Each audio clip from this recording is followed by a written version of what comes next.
I was a home care assistant or a domiciliary care worker for 3 years before coming into social work, but I did that alongside school, and then when I left school I just realised that it was something that I really loved, helping people and caring for people, so I went on then to do social work.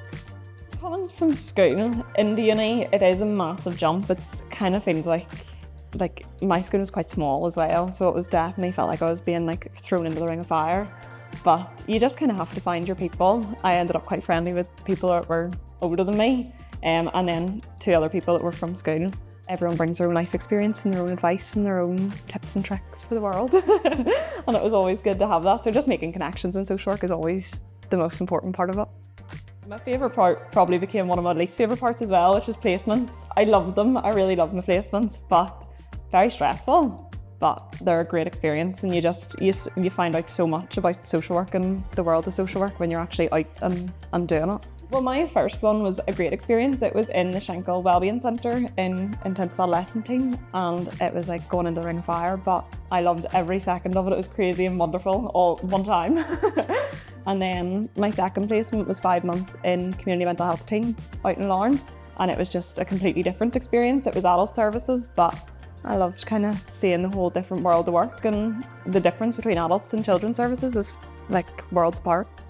In children's services, it was a lot more like you were out with the kids, seeing them, doing safety planning and risk assessing, and out with the families all the time, really. Like, it was really lovely, because I know that the paperwork kind of can become quite overwhelming at times. And then out in the mental health team, it was more bringing people in to do assessments of mental health and providing support and looking at kind of long-term treatment plans for people, but keeping them out in the community and in with their families or out in their own homes, which was lovely.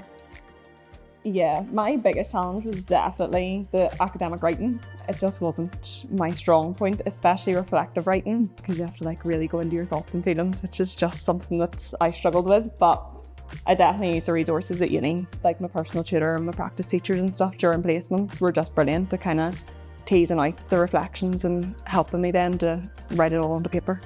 And it is probably one of the most important parts of social work, is that you reflect on how you're feeling, especially like now being in residential. We have to be very in tune with like days that you're maybe tired or on edge, because the kids feel it. The kids know exactly where you're at. So you have to know in yourself and be able to communicate that with your team, that actually at the minute I'm tired, or I've been on 4 shifts in a row. So maybe I'm not the best person to deal with this crisis that's going on. It probably was the actual amount of paperwork. So everyone tells you there's a lot of paperwork. Then you go into your second placement and you have to kind of get on like you are an actual social worker now, and all of a sudden the paperwork really ramps up and there is quite a lot, and the report writing is long. It takes hours and hours and hours, but it's all worth it in the end. But also just how much social workers put into their job.